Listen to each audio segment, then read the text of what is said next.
Hey guys, so I just wanted to make this demo for my course, and what it basically is the first 3 lectures of my course, which go over my rough sketch process to my line art process, that whole entire section. For the people that weren't able to get into the first 50 for the giveaway, I'm creating this so you can see what the course is like and kind of get a feel for it, and just kind of as a gift to you guys. And then if you like it and you want to see more, then take the course. And I'm going to put at the end there'll be a link for a coupon so you can get it for $15 instead of $65. And go check it out. It has 100% money back guarantee, so if you really don't like it, don't sweat it. Return your money. I won't take it personally. Feedback would be appreciated. So money back guarantee, fully responsive support. There's a Facebook group exclusively for my students where you can get feedback from other people and me personally. And it's just a really great course that helps you learn a lot. So anyways, without further ado, enjoy. Okay, so the first step in using the cell shading technique is to do our underlying sketch, our underdrawing for the painting. So I always like to start out with a nice even gray tone for the background. So I go up to the top right and select my color picker. I want to move it over and select a nice neutral gray, and then you can just tap on the circle and drag it over to your screen, drop it, and it should fill the whole thing. Oops, went back to gray. Okay, and the reason I do this is because when you're painting and you have a white background, a lot of times it makes all of the colors you're using seem way too dark, when in reality they're not. It's just because they're on this extremely bright background. So when you give it a neutral background, it makes it so that your color estimations are a lot more accurate. So now that we've done that, we're going to go ahead and create a new layer. So we're going to select our layers button, hit the plus sign, and create a new layer. And then we're going to set this layer to multiply. So select the little N right there, and then select multiply. It should be under the darken setting. Okay? And then we're going to select our brush. I like using a nice round brush. This one comes with the program. Mine is slightly modified, but either one should work fine. Okay, and then we're going to set the size to right about in the middle, about 25%, and the opacity to about 50%. Okay? And we'll make it just a little bit darker than our background. Now what multiply does, when we set the layer to multiply, basically what it's going to do is multiply everything underneath what I paint by whatever is on top. Okay, so when I draw, it'll just multiply the base color and make it darker. So when you're sketching your background, or when you're sketching your rough sketch, you want to keep it really loose. Okay, so we're just gonna start sketching here, and I think what I'm gonna do is a shaman type character. So the reason we want to keep it so loose is because when we go really tight right off the bat, it can be really hard to get the proportions right and make sure that everything is working correctly. And when we do it loose, it gives us a lot of room to adjust as we draw and see what's working and see what's not. So really, really loose at this point. There's not a lot of detail.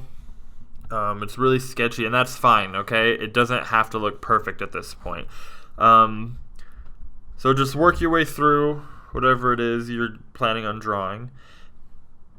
And I will go ahead and put the Photoshop document and the Procreate document for this piece available for you guys so that you can look at it and edit it. And if you just want to try coloring it yourselves without having to draw it, that's fine too.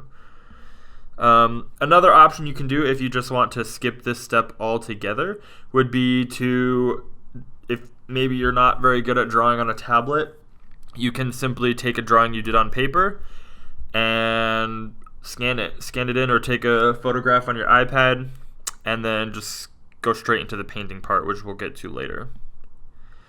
Alright, so I got kind of like an eyeball here. I'm thinking of like a kind of like a skull shape. We'll draw Then have his neck come back over here.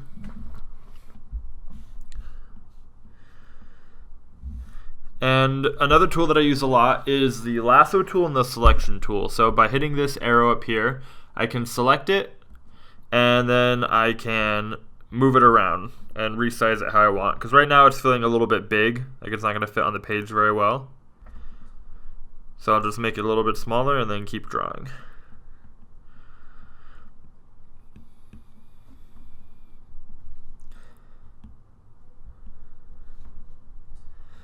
Okay, his neck coming down over here, and I think we're gonna have him have like a big hunched back sort of thing going on with some big robes.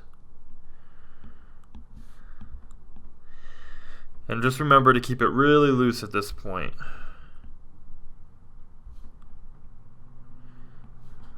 Some spikes back there.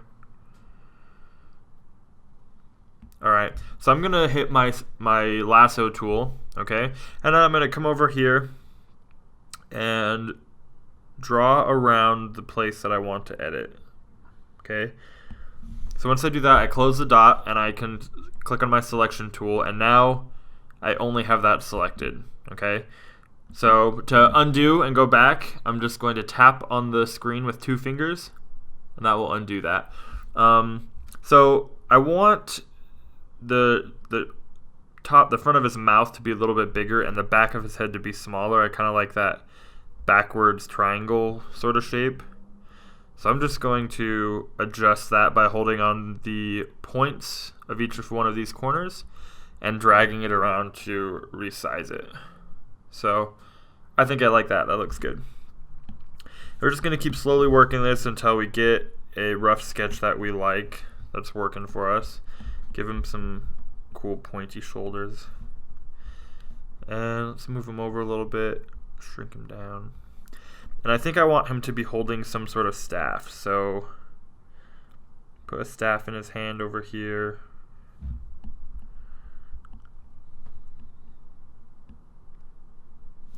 Okay. And remember, keep it really rough. You don't need to be going into details, okay? I cannot stress that enough. Just keep it loose. We'll get to the details in the fine art later. If it's looking sloppy, that's okay. That's good. And if you need to make your brush even bigger, that's totally fine, okay? Make it as big as you need to keep yourself from going too detailed in the beginning. The longer you can keep it in this loose stage, the better your final drawing will be. Okay. Put like some sort of necklace here.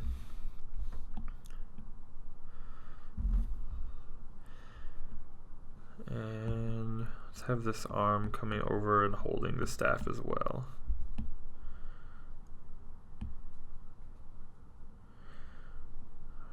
Okay. And I'm thinking that arm looks alright. And his head, though, still isn't quite working for me, so I'm just going to resize it again a little bit. Selecting the lasso tool, and then hitting the selection button. Resizing that how I want it.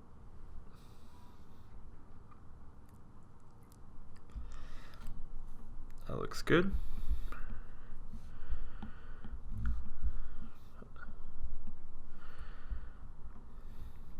Once again, 2 fingers tapped on the screen to undo. Okay, so for the first round of the undersketch, that looks about good. In the next video, we'll go on to refining it a little bit more.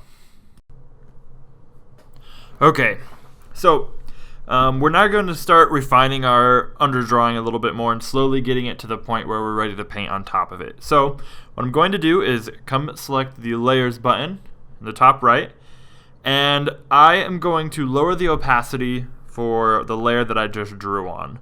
So to do that, you can either tap 2 fingers on the layer itself and then slide up and down across the screen how much you want to do it, or an alternate option is to come over to the adjustments tab and select layer opacity and do it that way. Okay, so we're going to lower it down pretty light to about 32%. Looks good. Okay, and then we're going to create a new layer on top of that, and then we're also going to set that one to multiply. Okay, now we are going to lower our brush size just a little bit to about 20%, 22%, and then raise the brush opacity. And this is going to give us a little bit more control as we start to go in and refine things. So now that our first layer underdrawing is drawn underneath, we have something that we can draw on top of, but since we made it lighter, it's not so conforming. We can go outside the lines and rework things if we want. So I'm just going to go over again, and once again, keep this pretty loose, okay? We still don't want to get too refined yet. We're still just working the shapes, trying to figure out what works, what doesn't work, what we like.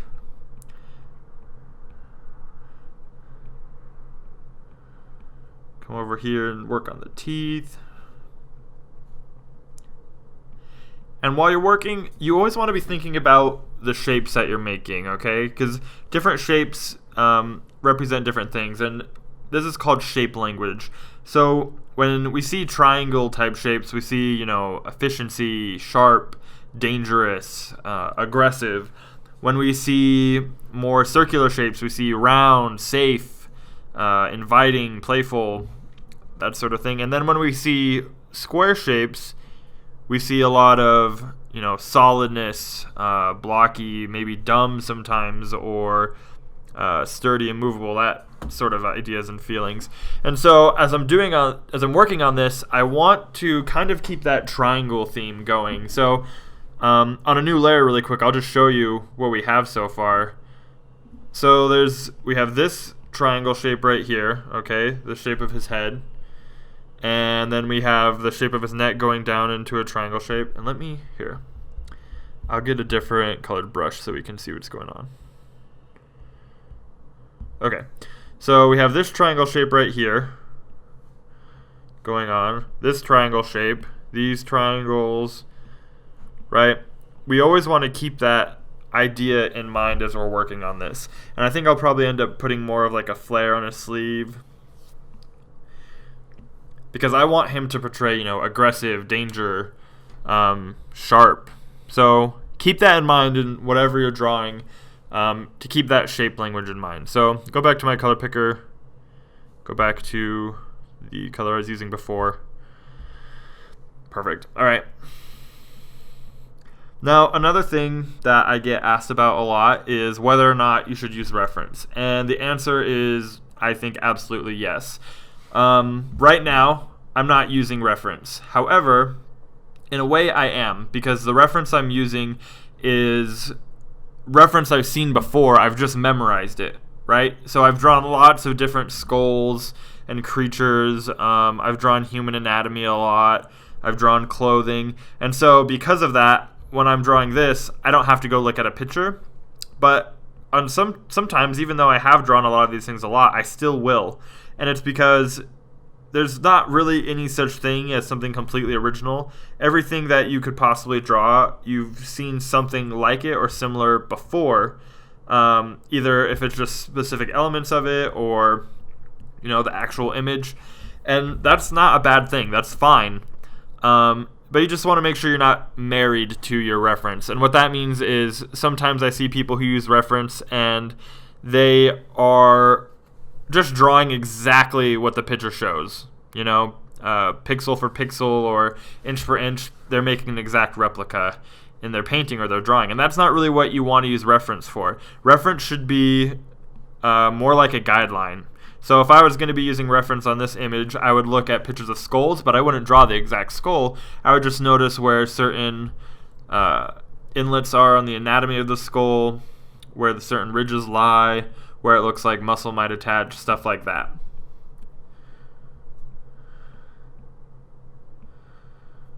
Okay, this is looking pretty good. And I'm thinking I kind of want his head a little bigger and his shoulders a little wider. So I'm going to hit my selection tool again, or my lasso tool, and I'm going to select all of this that I just drew. Everything except for his neck. And now, since we're on a separate layer, we can move this independently without messing up the layer we did underneath. So I'm just going to widen this a little bit.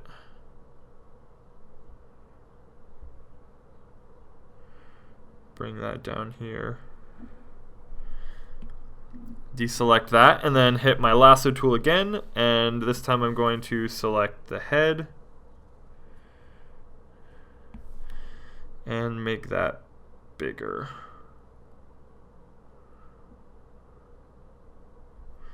There we go. And it's leaving a lot of these, as you can see over here and here, there's kind of like these gaps and little bits left over. That's okay because this is just our underdrawing, and like I said, we want to keep this really loose. We're not really going to be able to see that in the final product. So tighten that up. I think widen his neck a little bit more. Looks a little skinny. His neck comes over. Have his shoulders come up a little bit more.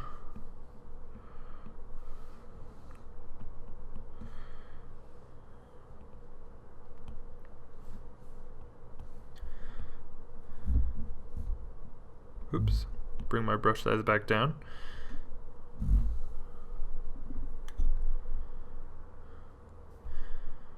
Okay. Working on this hand. Hand is one thing. It can get pretty hard to draw hands. That's one of the hardest things to draw. So I definitely recommend looking at reference for that. It will definitely make it easier, and I might end up bringing some reference up here in a minute as well when I get to the more refined step.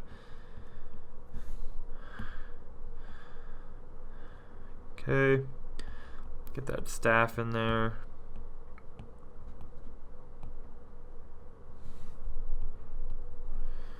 All right. And I think maybe we'll have like some feathers or teeth or something hanging off the staff. Yeah, that looks pretty cool.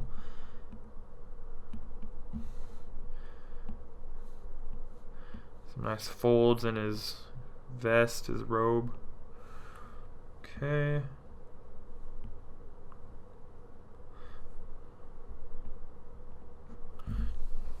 Yeah, I'm not sure I like that hand thing, so tap 2 fingers, undo. Okay. Get some patterns in here. Cool patterns. We some on his vest lapel as well. Once again, I'm just keeping these really loose. This is just kind of to create a mental note in my brain of where these things are going to be and what I want them to be like. Okay?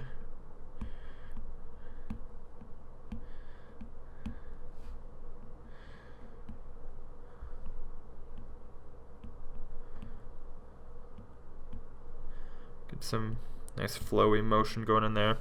Alright, so at this point, something I like to do just to make sure that my drawing is staying proportionate and accurate, I'm going to go over here to this little wrench tool, to settings, and I'm going to go click on the canvas button, and then I am going to click on flip canvas horizontally.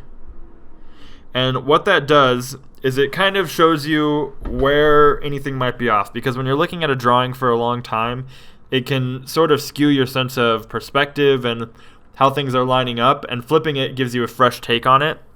Kind of allows you to step away from for a second and then come back immediately and see what is and isn't working. So right off the bat, I can tell that his arm, this hand over here, is too high and too close to his body. It looks kind of weird.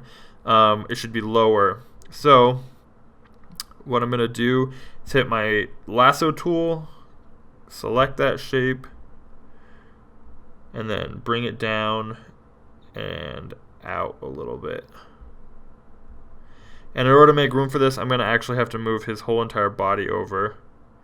I think I'll bring it down a little bit too. And if you need to go back to your other layer underneath and move it over so it lines up again, just so you don't have all these sloppy lines everywhere, that's okay too. It's totally fine. So go back to my original layer and start working out where his arm would be. So have the sleeve coming down, And that looks a bit better.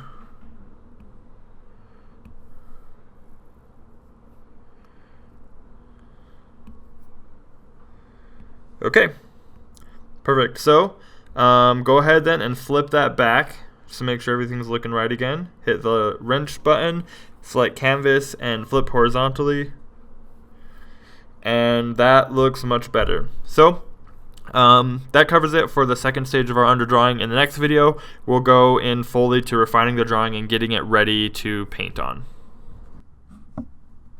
Okay, so the next step is the third and final step of the underdrawing process. So just like we did before, we're going to go ahead and select the layer we just finished drawing, which is labeled layer 3. I'm going to tap on with 2 fingers and bring down the opacity to about 35%, maybe a little more, about 38.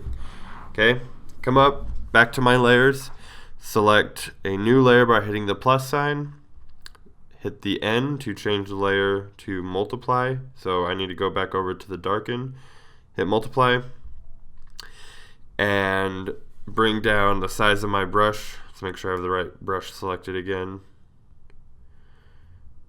Okay, and bring the opacity down. And this will probably be our final layer, but if you need to do another layer on top of this, or even a 6th one or a 5th one, that's totally okay. You can do as many layers as you need to. Like I said, the longer you can keep it loose, the better it will look ultimately in the end. So I should also note that while this is just like a cell shading class on how to do this specific painting technique, when you're actually designing creatures or characters, you should be doing lots of different thumbnails before you actually start painting your final image. So I'll probably cover that in another course on creature design or something like that, but for now we're just focusing on the underdrawing, so we're not doing a bunch of thumbnails.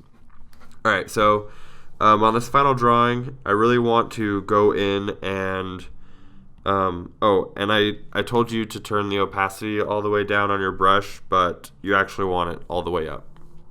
So this is the one where you're really going to want to make sure your lines are pretty crisp and in the right spot, because after this we're going to be painting over it.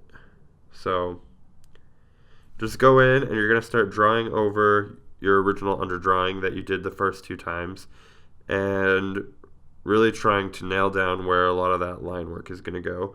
And even still, you don't have to be 100% absolutely perfect, at least for the style of cell shading I like to do, because you're going to be coming back with your color and defining shapes and objects even more. So coming in here, drawing the teeth.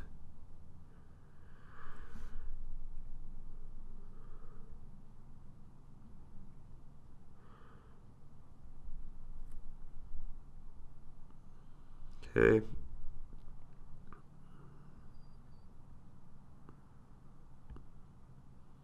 Perfect.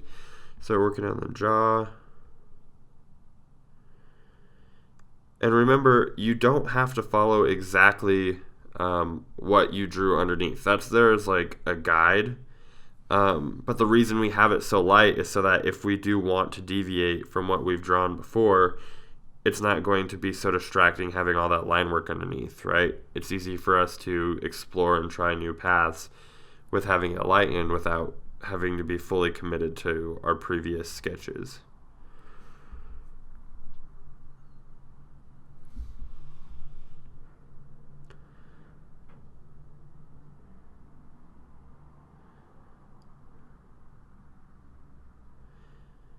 And like I said before, I'm not using reference right now, but it's because I've already looked at lots of reference of different animal skulls and stuff like that.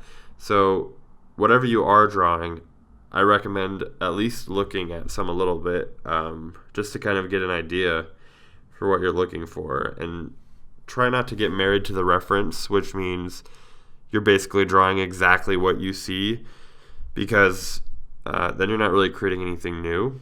And as a concept artist, that's your job. Your job isn't as much to make pretty pictures as it is to create new ideas for the director. So be sure that you're using reference, but that you're not married to it, that you can take it and use it for your benefit, but create something new out of it.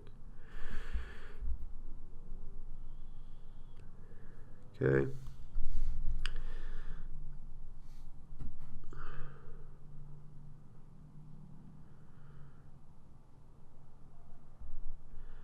Do these little holes on the jaw.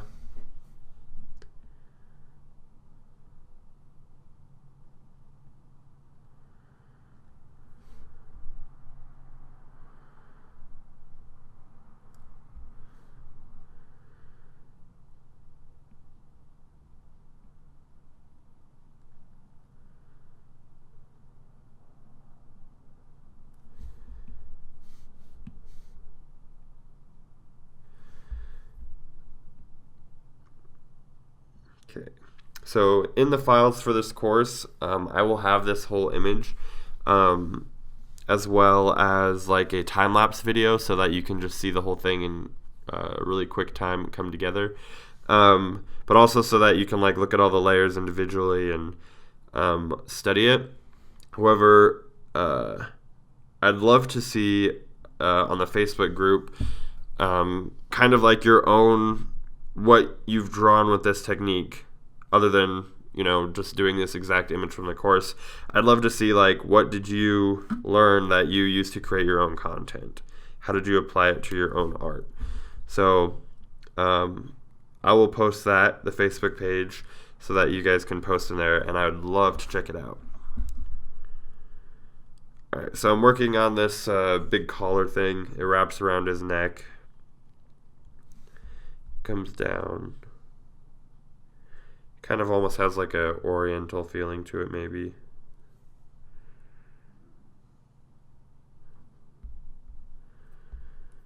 And to undo and redo, I'm just tapping 2 fingers on the screen to undo and 3 fingers to redo. So that's all that is. And if you're in Photoshop, either it's Command Z, I think, for both Mac and Windows. I'm not sure, but for Mac it's Command Z. So bring this out.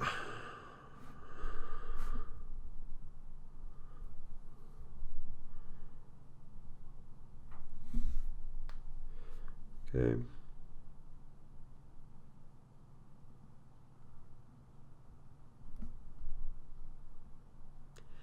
Fabric is definitely something you're going to want to look at reference for. It takes a lot of study and a lot of practice to be able to master it and draw it out of your head super effectively. So I really strongly recommend getting reference for whenever you draw fabric until you get really comfortable with it, just because it's a really difficult thing to understand, and it takes a long time to really get it down. So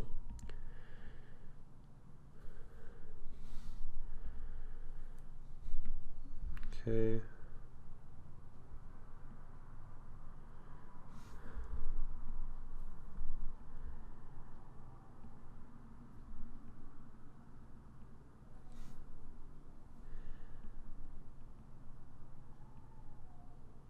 The great thing about this style of painting is that it's really easy to add more content, or, you know, if I wanted to add like armor or something like that on top of him, it would be really easy to add that, you know, or maybe change his head, and I'll show you how to do that later after we finish the painting part. But makes it super fast, super easy, which as a concept artist is pretty important. A lot of times an art director will say, hey, I really like that, but I think I want him to have like a sword instead of a staff. And you don't want to have to go back and repaint the entire painting, right? Or sometimes they'll say, I want him to have a sword instead of a staff, so you'll repaint it. And then they'll be like, actually, I like the staff. I changed my mind, but you've already painted over it. Doing it this way with layers makes it so that you can easily switch back and forth without destroying whatever work you've already done underneath. It's very forgiving, which allows you to experiment more and be more risky with your choices, which is good. It means you can come up with more ideas. So putting some wood grain on the top of his staff.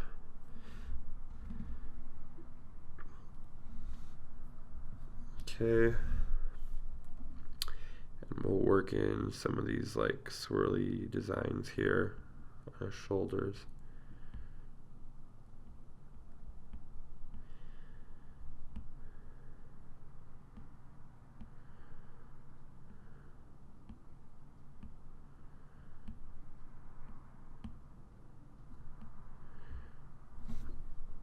Has some like embroidery going on.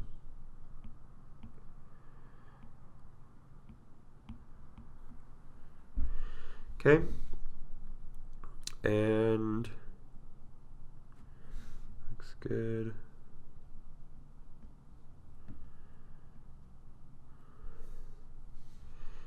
Do some of these spines on his head.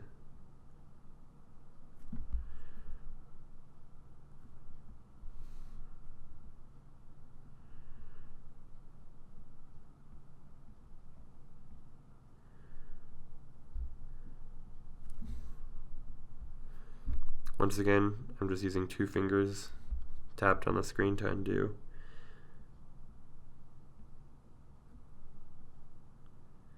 Okay, perfect. It looks pretty good, like that. Okay, come over here, I gotta work on his hands now. So, a lot of times I'll use my own hands as reference. So, he's holding this staff, so what I'll do is I'll look at my own hands, I'll hold like a ruler or something, whatever I have in front of me, and see, okay, what does that look like? How is his hand wrapped around that?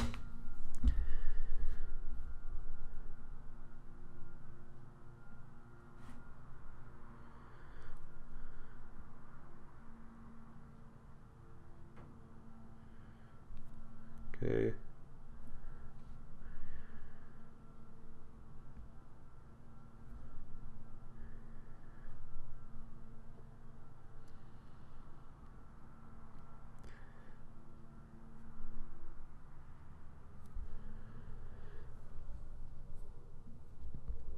It's not working for me, so go ahead and undo all that.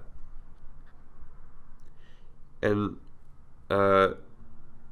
there's some pros and cons to be able to indefinitely erase or undo things. The pros are that, you know, you can be really experimental because it's really forgiving. It's not that big a deal if you need to erase and try again.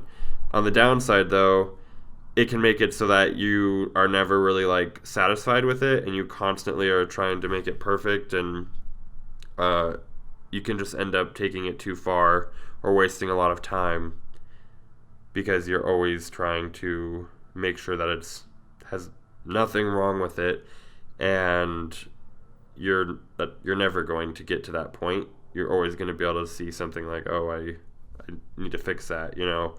And so you kind of just have to get to a point where it's good enough. You know that the people who are going to be looking at it, the art director or whoever, it's going to get the message across. They're going to understand what you're trying to portray, and you just need to leave it and move on.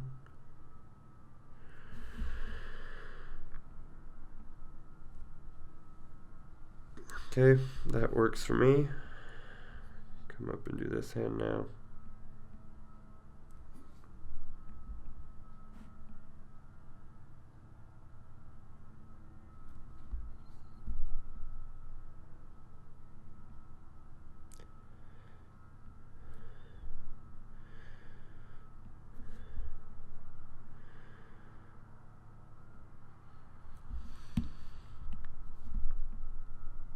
Selecting my eraser tool, just brought the size a little bit down so I can get into that tight spot and erase it. Okay, that looks good. And then his shoulder comes out over here. Something I'll go into in another course more, but something you should still be thinking about when you're drawing is kind of like the utility of the character, especially depending on what you're designing it for, or the creature, whatever it is. If you're designing for a video game, you really need to think about, well, how is this going to work? How is it going to move? Because the players are going to be looking at it from all angles. They're going to be interacting with it, whether they're playing as the character or fighting the character. You need to think, how is this actually going to move in real life that the animators can animate? Because sometimes something might look cool, but it's just not practical. It can't function. Other things like maybe a book or a movie, it's not as big a deal because it's there strictly for visual purposes. But even then, still a lot of times they'll want it to have some degree of functionality and practicality about it. So always be thinking about that. Thinking about, how is this thing actually going to work? And it's okay to... obviously, when we think about some of the really great movies out there like Star Wars, a lightsaber won't actually work. We haven't invented a lightsaber, but it's okay to come up with kind of pseudo science or even just some sort of an explanation. Like Spider-Man, for example, we know that if you get bit by a radioactive spider, you're not going to turn into a superhero. You're going to die from a spider bite / radiation poisoning. But that's okay for us in the story of Spider-Man because their justification is, at least there's something. He got bit by a radioactive spider. That combination made him have superpowers, which is enough for us to accept as opposed to, I don't know, he just has superpowers, right? Fans would not really tolerate that. So, think about the justification for why your creature character is the way he is. Maybe this guy, he's some sort of demon or something, and he's a shaman to this tribe, and he's their medicine man, and his head looks like that because of a deal he made or something, Okay.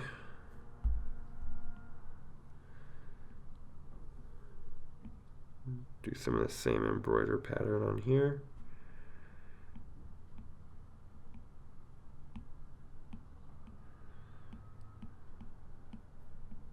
Okay.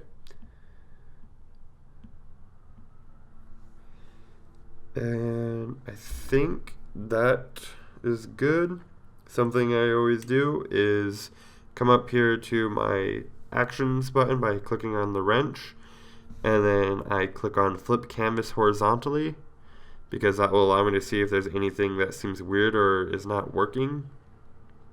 And I think his eye I want to fix a little bit. Clean up this stuff over here really quick. So turn up my eraser a little bit, make it a little bigger.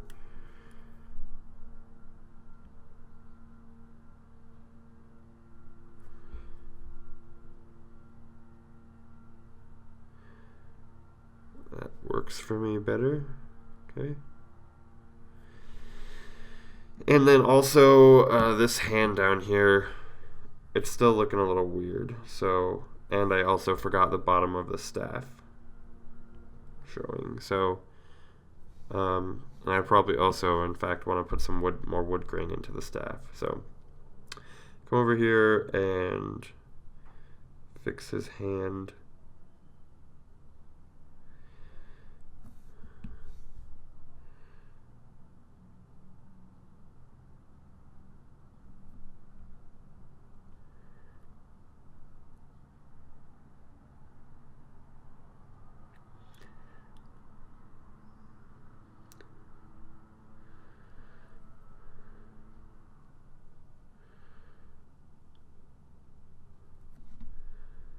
Okay, that looks a lot better. Like that better. Okay, and then let's throw some grain on that staff. Break it up, give it some interest.